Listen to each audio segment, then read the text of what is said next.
Salut à toi, aujourd'hui on se retrouve pour une nouvelle vidéo où je vais te montrer comment remplacer ton kit chaîne et régler ta chaîne.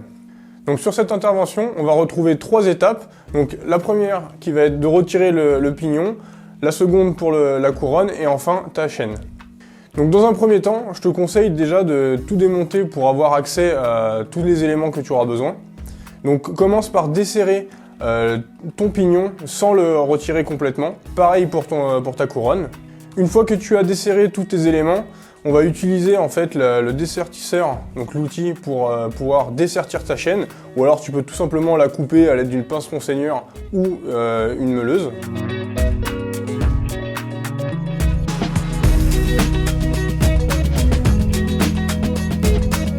Si tu choisis de démonter ta chaîne à l'aide d'une meuleuse, fais vraiment attention à ta machine, donc protège-la avec un maximum de chiffon ou autre.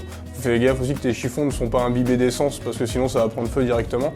Donc voilà, protège-la bien pour pas avoir de soucis par la suite. Une fois que tu as retiré ta chaîne, donc là tu peux retirer dans un premier temps ton pignon et ensuite il va falloir retirer ta couronne, mais pour la couronne il va falloir faire tomber la roue arrière.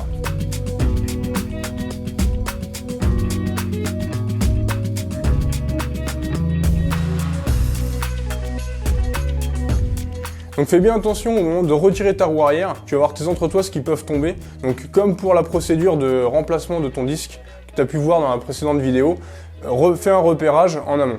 Donc pendant que tu as la roue démontée, profites-en pour contrôler tes roulements de couronne et tes roulements de roue. Donc là vraiment n'hésite pas, s'ils sont un petit peu fébriles ou qui sont carrément usés, ne les remonte pas parce que de toute manière tu vas engendrer une casse de plusieurs trucs autour, donc ça va pas être génial. Donc pour le remontage de ta couronne, rapproche juste tes vis, de toute manière tu ne pourras pas réellement les serrer parce que ta roue ne sera pas stable. Donc pareil pour ton pignon, tu le remontes juste en plaçant correctement tes éléments.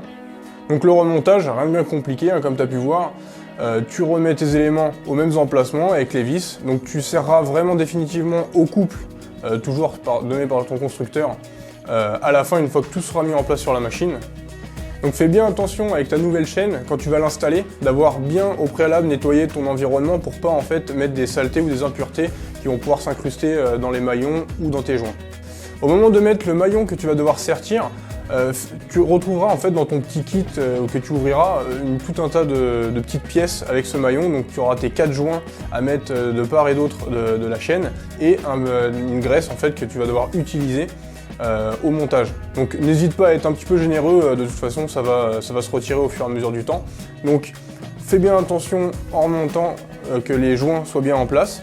Donc je te conseille d'utiliser ton pied à coulisse pour mesurer l'espacement qu'il y a entre tes maillons pour que tu puisses le reproduire sur ton maillon que tu devras sertir. Parce que là, il faudra faire relativement attention à ne pas trop écraser tes joints parce que ça va pouvoir créer une usure prématurée sur ta chaîne et donc des points durs qui vont arriver beaucoup plus rapidement au fil du temps. Donc là, il va falloir que tu sertisses ton maillon. Donc il existe plusieurs outils, des outils à frapper ou des outils à visser. Et il existe aussi différentes façons de sertir. Donc tu auras des sertissages qui vont être extérieurs, en fait sur les bords de ton axe de maillon, ou à l'intérieur de ton axe de maillon. Donc qui va venir pousser en fait et faire une petite bavure autour de ton axe. Donc ensuite tu vas pouvoir venir serrer ton pignon de sortie de boîte. Donc encore une fois à l'aide des données constructeurs pour le serrage au couple. Et n'oublie pas après de rabattre ta petite lamelle qui vient en dessus, qui est en fait en guise de sécurité. Si ton pignon venait à se desserrer, au moins ça va empêcher l'écrou de tourner. Pareil pour la couronne, donc resserre encore une fois avec ton couple constructeur. Avant de serrer ton axe de roue arrière, je te conseille juste d'approcher dans un premier temps pour pouvoir faire ta tension de chaîne. Donc là, réfère-toi encore une fois aux données constructeurs pour le débattement de ta chaîne. Donc normalement, tu vas avoir un point bien précis à prendre avec un réglet ou quelque chose pour mesurer. Donc pour faire ta tension de chaîne, laisse légèrement ton axe de roue arrière desserré pour pas en fait bloquer le recul de ta roue. Donc en règle générale, tu vas mesurer en fait ton débattement, donc à l'aide d'un petit réglet ou d'un mètre avec un point bien précis. Donc pour faire ta tension de chaîne, tu vas devoir encore une fois te référer sur les données constructeurs. Par exemple pour cette machine-là, on était entre 30 et 40 mm de débattement. Donc le débattement, c'est la différence entre ton point le plus bas et ton point le plus haut de ta chaîne. Donc après, tu as juste à calculer combien ça fait. Si tu rentres dans tes données constructeurs, c'est que ta chaîne est tendue. Donc pense à contrôler ta tension de chaîne sur les premiers kilomètres assez fréquemment parce que tu vas avoir ta chaîne qui va avoir tendance à se détendre.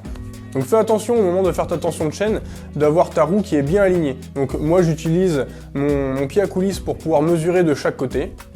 Donc avant de repartir, pense bien à repomper ton frein arrière parce qu'au moment où tu as retiré ta roue, tu as forcément déplacé les plaquettes arrière. Donc une fois que tu as fait ta tension de chaîne, repense à serrer ta roue arrière au couple. Donc j'espère que cette vidéo t'aura permis d'effectuer l'intervention sur ton véhicule. Si tu as d'autres questions, n'hésite pas à les laisser en commentaire, je t'y répondrai. A bientôt pour une nouvelle vidéo et bonne route à toi.